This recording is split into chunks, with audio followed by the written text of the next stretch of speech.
Break के बाद आपका स्वागत है। चलिए अब देखते हैं 5 मिनट में 25 खबरें। कोविशील्ड के बाद आज से कोवैक्सीन की डिलीवरी भी शुरू हो गई। हैदराबाद से दिल्ली और जयपुर समेत 11 शहरों के लिए कोवैक्सीन की खेप भेजी गई।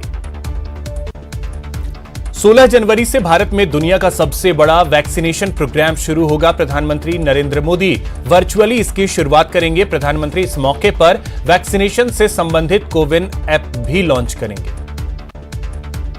मरुधरा में भी कोरोना के खिलाफ कारगर लड़ाई शुरू हो चुकी है। वायरस पर वार के लिए वैक्सीन की 2 खेप राजधानी जयपुर पहुंच चुकी है। एयर एशिया की फ्लाइट से कोविशील्ड की 4,43,000 डोज पहुंची, जिसे पुलिस की निगरानी में आदर्श नगर स्थित स्टेट ड्रग स्टोर सेंटर पर लाया गया। वहीं कल 11 बजे वैक्सीन की पहली खेप जयपुर आज सुबह 11 बजे वैक्सीन की पहली खेप जयपुर पहुंची, जिसमें हैदराबाद के भारत बायोटेक की कोवैक्सीन के 20,000 डोज शामिल थे। मिशन वैक्सीनेशन को लेकर सीएम गहलोत ने भी ट्वीट किया। सीएम गहलोत ने ट्वीट कर लिखा कि मकर संक्रांति राजस्थान के लिए नई आशा लेकर आई है। हम इस लड़ाई को जीतने के बेहद नजदीक हैं और इसमें आगे भी सबका सहयोग जरूरी है। कोरोना वैक्सीनेशन को लेकर सीएम अशोक गहलोत ने वीसी के जरिए जिला कलेक्टर्स के साथ बैठक की। इस दौरान उन्होंने वैक्सीनेशन की तैयारियों की फीडबैक ली। बैठक में सीएस निरंजन आर्य और कई विभागों के अधिकारी मौजूद रहे। किसान संगठनों का दिल्ली बॉर्डर पर आंदोलन जारी है। सिंघू बॉर्डर पर आज शाम प्रदर्शनकारी किसानों ने कृषि कानूनों की प्रतियां जलाई। सीएम गहलोत ने एक बार फिर केंद्र सरकार पर वार किया है। सीएम ने ट्वीट किया है कि देश लोहड़ी मना रहा है, जो किसान समुदाय के महत्व का प्रतीक है। ऐसे में किसान अपने घरों से दूर हैं, खुले में बैठे हैं। इस देश ने ऐसी असंवेदनशील सरकार कभी नहीं देखी। सीएम ने आगे ट्वीट किया है कि कांग्रेस किसानों के संघर्ष में उनके साथ खड़ी है, लेकिन किसान बिलों का समर्थन कर चुके सदस्यों की कमेटी से उन्हें उम्मीद नहीं है। मोदी सरकार को किसानों के धैर्य का इम्तिहान लेने के बजाय तीनों काले कानून वापस लेने चाहिए।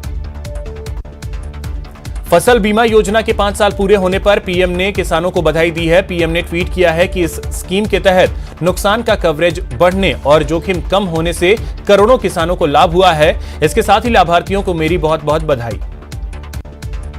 कांग्रेस महासचिव केसी वेणुगोपाल ने आज सीएमआर में सीएम अशोक गहलोत के साथ मुलाकात की। बताया जाता है कि इस दौरान दोनों नेताओं के बीच केरल चुनाव सहित कई मुद्दों पर चर्चा हुई। केसी वेणुगोपाल की सीएम अशोक गहलोत की मुलाकात से पहले पीसीसी चीफ गोविंद सिंह डोटासरा ने वेणुगोपाल से मुलाकात की और सियासी हालात पर चर्चा की।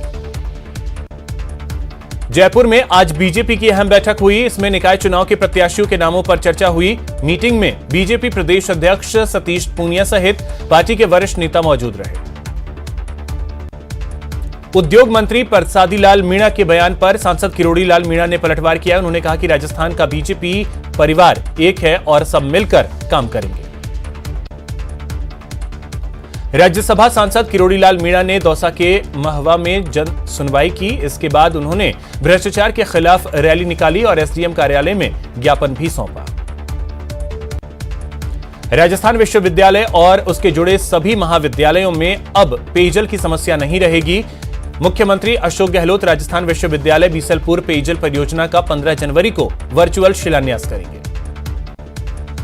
दौसा में जयपुर एसीबी ने बड़ी कार्रवाई की है। एसीबी ने दौसा एसडीएम पुष्कर मित्तल और बांदीकुई एसडीएम पिंकी मीणा को रिश्वत लेते हुए ट्रैप किया है।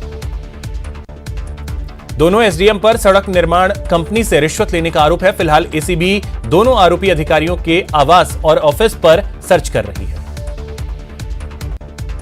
प्रतापगढ़ के नायनवाड़ी गांव में 3 लोग करंट की चपेट में आ गए। इस हादसे में 2 युवकों की मौत हो गई, जबकि एक युवक गंभीर रूप से झुलस गया।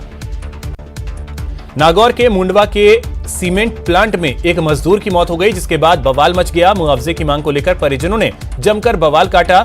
आक्रोशित परिजनों ने एम्बुलेंस को आग के हवाले कर दिया। झुंझुनू के नवलगढ़ में रास्ते के विवाद में एक बीमार शख्स की मौत हो गई। इसके बाद मृतक के परिजनों ने शव को बीच रास्ते में ही रखकर विरोध प्रदर्शन किया।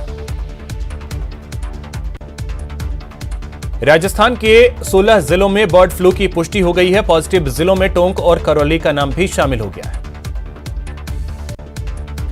दिल्ली सरकार ने बोर्ड परीक्षाओं को देखते हुए 10 महीने बाद 18 जनवरी से 10वीं और 12वीं तक के स्कूल खोलने का फैसला लिया है। आदेश के मुताबिक पेरेंट्स की अनुमति के बाद ही छात्र स्कूल आ सकेंगे।